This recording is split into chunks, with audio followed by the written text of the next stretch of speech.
Halo semuanya, selamat datang kembali di channel Tidak Pernah Lulus. Dulu gue udah pernah bahas sejarah TDG. Sejarah di sini maksudnya dari balik layar ya. Sekarang gue mau bahas sejarah sebelum Ultraman TDG. Ada Ultraman Grid, Ultraman Power, Ultraman Neos, Ultra 721, dan Ultraman Zord. Mereka hadir di era Heisei, bahkan sebelum Ultraman 3, tapi tidak diakui sebagai Heisei pertama. Ultraman Heisei pertama ya 3, jadi gue mau bahas sejarah mereka. Dan alasan salah satunya tidak diakui sebagai Heisei pertama.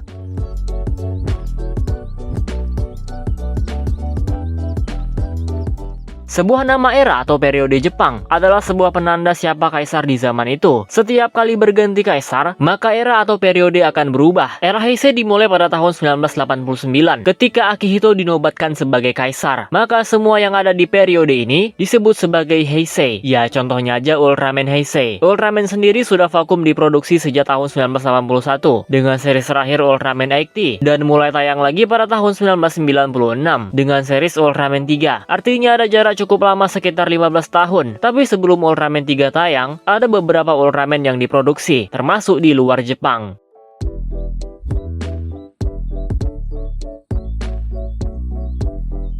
Ada beberapa series Ultraman dari luar Jepang sebenarnya, tapi yang kita bicarain di sini adalah era Heisei. Pertama ada Ultraman Grid atau judul aslinya Ultraman Toward the Future. Diproduksi tahun 1990 oleh Suburaya dan perusahaan asal Australia. Meskipun dibuat di Australia, Ultraman Grid ternyata tidak tayang di sana, melainkan tayang di Amerika pada tahun 1992, lalu tayang di Jepang pada tahun 1995. Sebelum itu Ultraman Grid hanya dijual lewat DVD, tepatnya pada tahun 1990 di Jepang. Selanjutnya ada Ultraman Power atau Ultraman The Ultimate Hero. Ini adalah hasil produksi Suburaya dan perusahaan Amerika pada tahun 1993. Dan series ini pun tidak tayang di Amerika, hanya dijual lewat DVD pada 1993 di Jepang. Barulah di tahun 1995 Ultraman Power tayang di Jepang.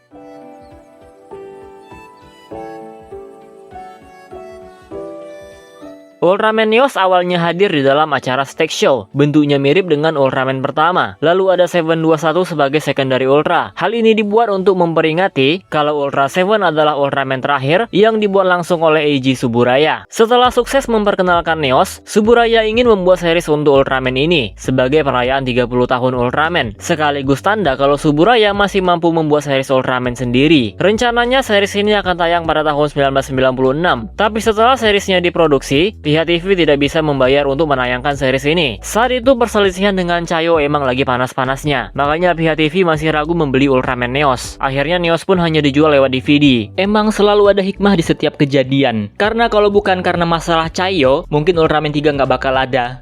Pada tahun 2000, aktor Musashi Haruno ditahan polisi, sehingga televisi menghentikan penayangan Ultraman Cosmos. Akhirnya pihak televisi menayangkan Ultraman Neos. Tapi baru 2 episode Musashi dibebaskan. Penayangan Cosmos dilanjutkan dan Neos dihentikan.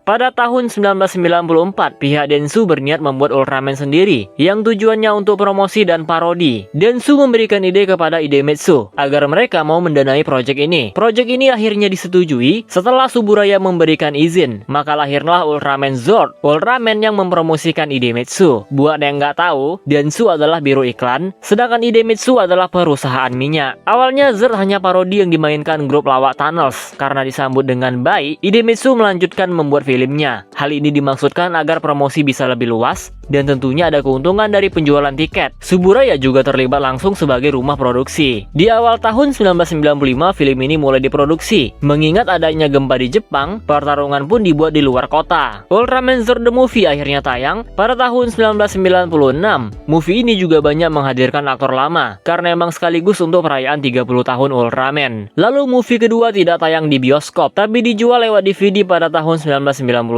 Sebenarnya ada rencana membuat film ketiga, tapi Zord udah kalah populer dengan 3 dan Dyna.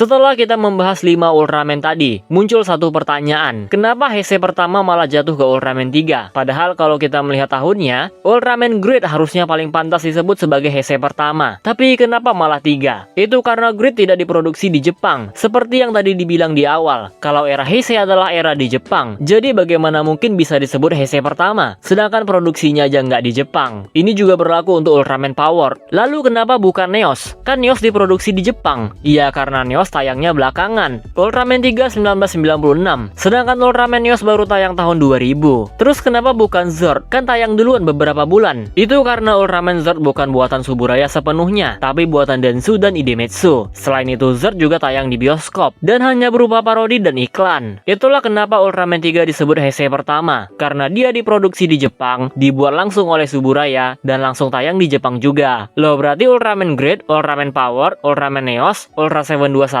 dan Ultraman Zord bukan Ultraman Heisei dong. Nah, kalau untuk sekarang mereka udah masuk Ultraman Heisei atau bagian multiverse Suburaya, tapi tetap nggak akan bisa disebut Heisei pertama, karena sebutan Ultraman Heisei pertama konteksnya adalah untuk series dan Ultraman-nya sendiri.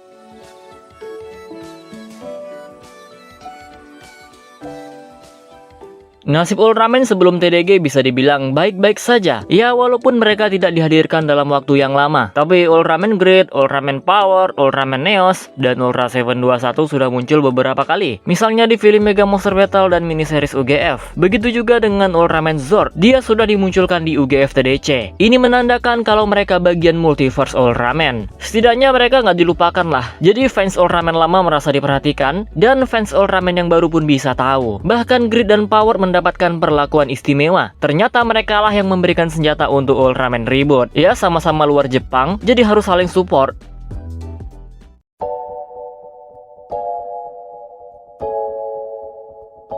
Nah, jadi itu dia sejarah Ultraman Heisei sebelum adanya TDG. Untuk fans Ultraman Heisei wajib banget tahu soal ini, karena ada Ultraman lain sebelum Ultraman 3, entah itu diproduksi di luar Jepang, Ultraman yang cuma dijual lewat DVD, dan lain sebagainya. Dan gua harap juga sekarang nggak ada lagi yang membantah kalau 3 adalah Ultraman Heisei pertama. Udah penjelasan sepanjang itu masih nggak terima? Ya nggak tahu lagi lah. Saran gua aja nih, setelah ini lanjut nonton pembahasan sejarah TDG. Kalau bisa sih semua biar lebih nyambung. Yang ngaku fans Ultraman wajib tahu lah bagaimana sejarah Ultraman di balik layar. Oke, segini aja video kali ini. Kalau ada informasi yang keliru jangan lupa koreksinya. Dan kalau ada yang mau ditambahin komentar aja di bawah. Kita close videonya seperti biasa. Jika kalian suka video ini jangan lupa tekan tombol like-nya. Subscribe bagi yang belum, komen dan share juga video ini. Follow Instagram gua PrayoGadisky65. Donasi bagi yang mau, linknya ada di deskripsi. Terima kasih telah menonton and see you next video.